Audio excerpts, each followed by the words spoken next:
Are you ready to dive into the unknown? In today's episode, we're plunging into a world of supernatural phenomena. Get ready for a ride that'll test your bravery in the dark and make you wonder whether those shadows you catch out of the corner of your eye are real or just your imagination playing tricks. I'm Matthews, your guide to the scariest, most inexplicable tales on Creepy Diaries. It's time to unearth the most spine-chilling, mysterious stories. So, let's begin.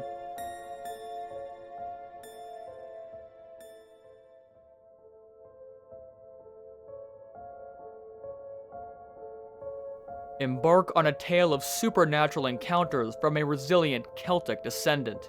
My home is in Dublin, Ireland. There's a forsaken asylum nearby, known as Eldritch Manor Hospital. Just beyond it lies a secluded path that locals dub the Cursed Trail due to its eerie history of unexplained events. A peculiar grave is there, marked by a headstone under which lies a buried Rottweiler.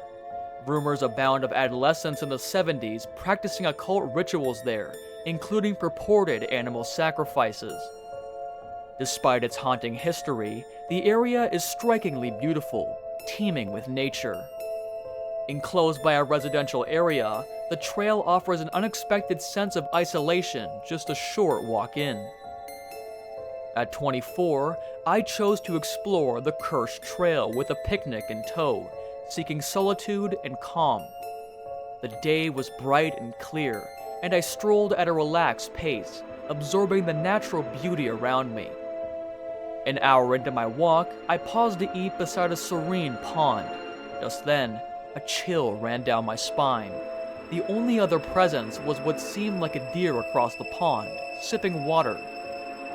However, an unexplained sense of dread overcame me when the deer abruptly rose on two legs, revealing itself as a tall, shadowy figure with piercing yellow eyes, draped in a dark, tattered cloak with a hood. Paralyzed with fear, I watched it for several moments before abandoning my belongings and sprinting back the way I'd come. As I fled, a gust of wind whipped up, as if pursuing me. I didn't halt until I reached the safety of my home. That evening, I encountered sleep paralysis for the first time. Motionless, silent, I then observed the same ominous figure in my bedroom doorway, resembling a demonic presence. This terrifying experience lasted several minutes before I finally broke free. When morning came, I found all religious symbols in my home, crucifixes and statues displaced or toppled. This eerie occurrence repeated for the next 5 nights, with the shadowy figure drawing nearer each night. Each morning, I discovered my religious artifacts scattered on the ground. On the 7th night, amidst another bout of sleep paralysis, the figure loomed directly over me, its icy grip tightening around my neck. Facing imminent death, I mentally recited a prayer, and miraculously, it worked, and I awoke with a start, neck aching and bruised in the shape of ghostly fingers. In desperation, I reached out to my aunt, a devout Christian minister, and recounted my harrowing experiences. She arrived to consecrate my home, and, thankfully, peace was restored afterward.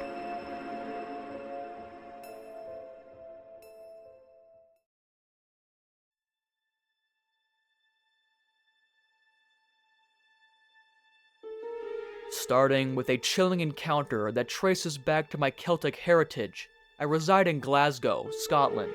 Close to my childhood home stands the derelict Blackwood Hospital. Just beyond its walls is a secluded path known among the locals as the Phantom Trail, notorious for its mysterious, and some say supernatural occurrences. A notable feature of this trail is an eerie grave, marked for a deceased German shepherd, reflecting the area's dark history. There are whispers about youths in the 70s engaging in occult practices there, rumored to involve rituals of animal sacrifices. Yet, despite its ominous tales, the area is surprisingly serene, rich in wildlife, and offers an unexpected escape from the surrounding urban landscape. At the age of 22, I ventured onto this trail, seeking solitude and a momentary escape from the hustle and bustle. It was a day of clear skies and warm sunshines, and I meandered at a comfortable pace, enjoying the natural beauty and the calm atmosphere. After about an hour, I stopped to rest, sitting down to eat beside a small pond. It was then that I felt an unexplainable chill, causing a shiver down my spine. I seemed to be alone, except for what I initially thought was a stag at the pond's opposite edge. My discomfort grew when this supposed stag rose on two legs, revealing itself as a tall, shadowy figure with sinister green eyes, cloaked in a dark, ragged cape with a hood. Frozen in fear, I sat motionless for a few minutes before leaving everything behind and sprinting away as fast as I could. A sudden, fierce wind seemed to pursue me, fueling my terror. I didn't stop until I was safely within the confines of my home. That evening, I was struck by sleep paralysis for the first time ever. Unable to move or speak, I watched in horror as the same dark figure appeared at my bedroom door, resembling a malevolent spirit.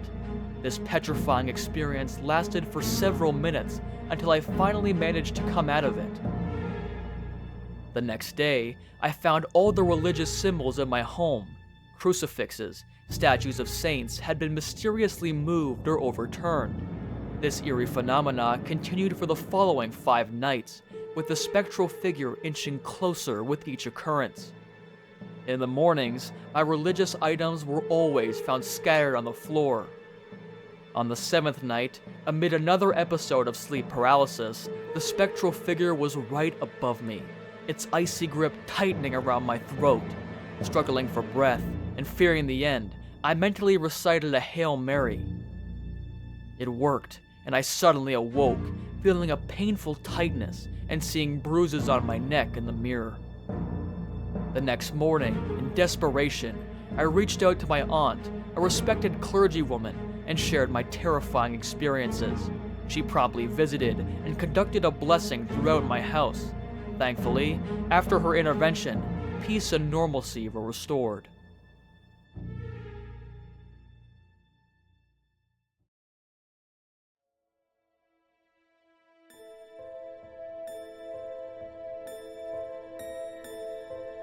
Returning home from my holiday shopping, I remember countless unexplained experiences throughout my life. In my mid-30s now, I've always loved being outdoors, especially during summer.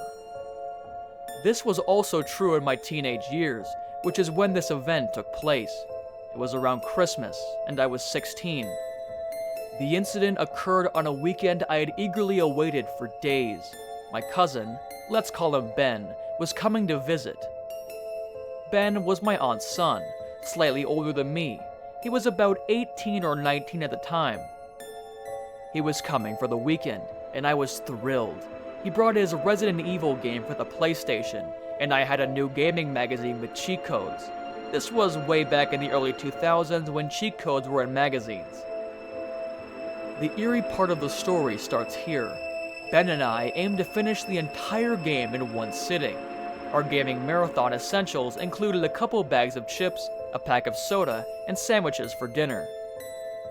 My parents were out shopping for the holidays, so we were looking after my little brother, who I'll call C. He was around 6 years old then. The night was promising. It was a peaceful Friday, and school was off due to an unexpected snowstorm typical of Ohio, leaving about 4 inches of snow. After eating our sandwiches and with our parents gone, darkness enveloped the house, typical of Ohio nights in December. It was ideal for our gaming session. 2 hours in, we started hearing sounds like footsteps in the attic.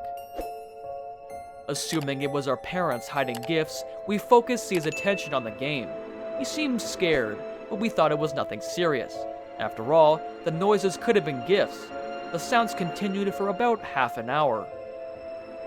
Eventually, curiosity got the better of me, and I went to grab some water, a sneaky way to investigate.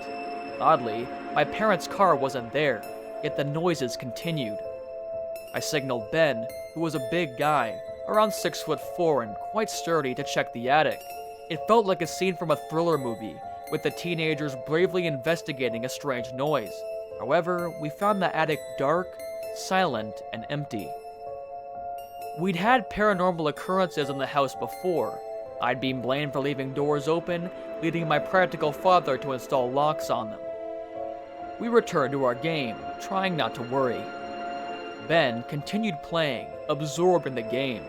We settled in my room for a while before the house seemed ready for another round of mystery. Soon, we heard noises from our basement door. It was wide open, which was frustrating.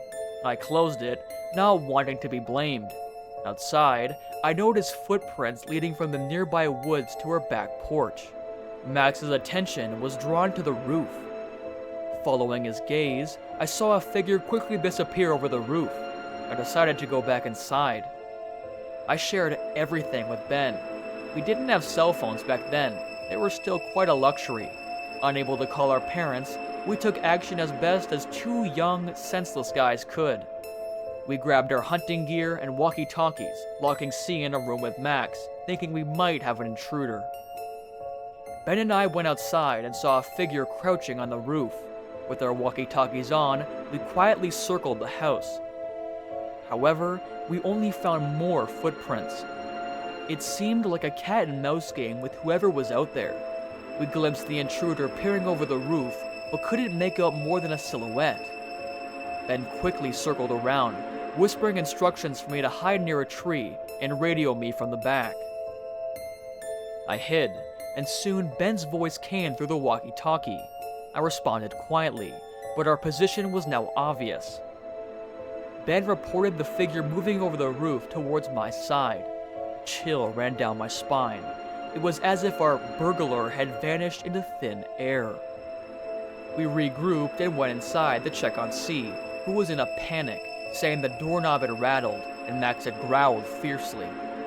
A few minutes later, we reassured him it was safe, not revealing the true nature of our investigation. As if by some script, my dad's truck pulled up just then. The next day, Ben and I told my dad about the incident and the footprints on the roof. He just shrugged it off, joking it was probably just a large bird. His casual dismissal was typical whenever we brought up something mysterious from the woods. We never clearly saw what it was, but that house always seemed to be a magnet for strange occurrences. I remember seeing a mysterious figure in the trees, and a week later, a large, fearless black wolf in the woods stared at us, then ran off, pausing as if wanting us to follow, but we didn't. The following year, we finally got cell phones for Christmas, and not long after, we moved away. Since then, no more unusual holiday shopping experiences have occurred.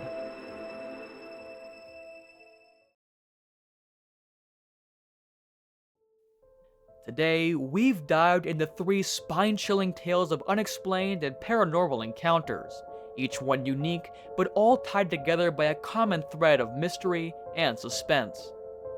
But our journey into the unknown doesn't stop here. There's more to uncover and more creepy stories to unravel. Stick with us on Creepy Diaries, where we'll be diving into 2 more videos packed with stories that'll give you goosebumps and leave you pondering the mysteries lurking in the shadows. Don't forget to subscribe to Creepy Diaries for more tales of the unexplained and the eerie. Until next time, keep your eyes peeled and your mind open.